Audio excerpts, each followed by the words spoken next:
Olá, sejam bem-vindos! Aqui é o Mental Tip, o podcast onde o conhecimento dobra a cada informação. Este é o 23º episódio da nossa série de 24 que cobre a Bíblia, o Novo Testamento. Não deixe de se inscrever no canal e ativar o sininho para acompanhar os demais episódios. Se este conteúdo agregar algo para você, considere compartilhar com um colega. A nossa análise de hoje mergulha numa das narrativas mais dramáticas de todo o Novo Testamento. É a viagem de Paulo para Roma. E essa história toda nos joga na cara uma pergunta bem fundamental. O que acontece quando a experiência dos especialistas, a lógica humana, quando tudo isso falha e nos leva para um beco sem saída? O que sobra? É essa jornada que a gente vai explorar agora. E olha, tudo começa com uma decisão. Uma única escolha que coloca a experiência humana de um lado e a sabedoria espiritual do outro. As consequências dessa escolha, elas vão ditar o ritmo de toda essa história. Então vamos pintar o cenário. Paulo não está ali de férias, né? Ele é um prisioneiro do Império Romano, sendo levado para ser julgado na capital. E desde o comecinho a viagem já é complicada, com ventos contrários. O mar parece não estar muito afim de colaborar. E aqui está o primeiro grande momento. Paulo, com uma clareza impressionante, avisa: olha, isso vai dar ruim. Mas, quem é que vai dar ouvidos a um prisioneiro? O centurião, que era o responsável, prefere confiar nos especialistas, claro, o piloto e o capitão do navio. É a lógica humana funcionando, a gente confia na técnica, na experiência de quem entende do mar. O aviso de Paulo, simplesmente ignorado.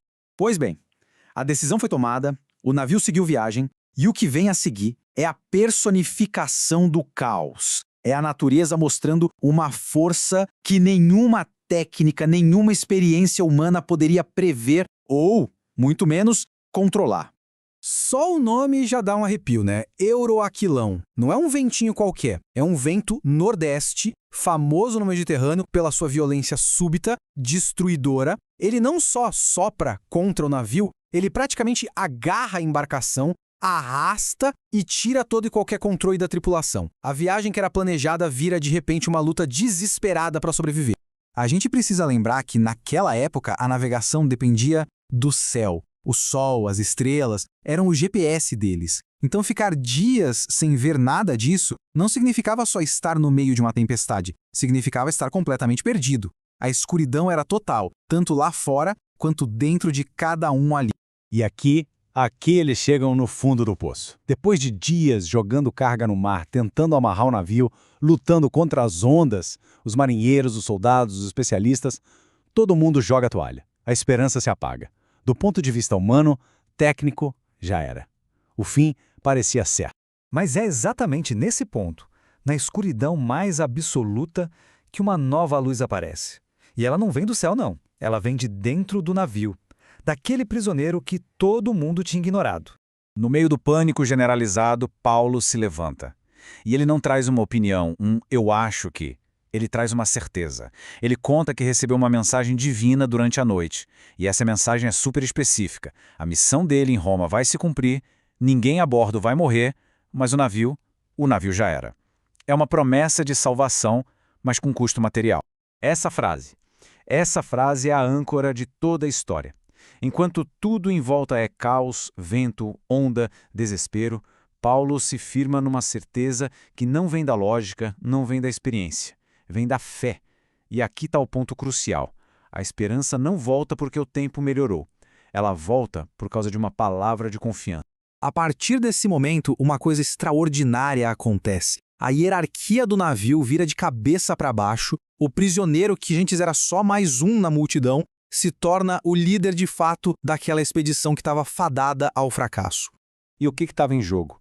Esse número aí, 276 vidas. Não é só um número, né? É gente. São pais, filhos, irmãos, todos ali, à beira da morte.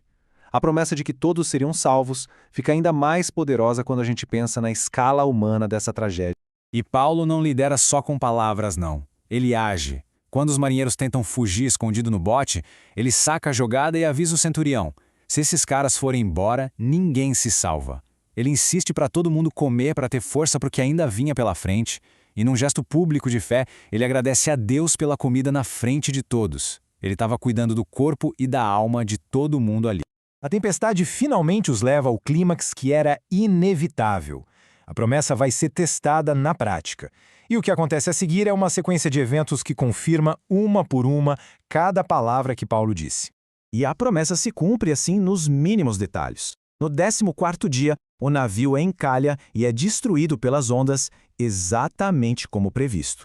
Os soldados, seguindo o protocolo, já planejam matar os prisioneiros para ninguém fugir. Mas o centurião, que agora respeita e muito Paulo, impede o massacre.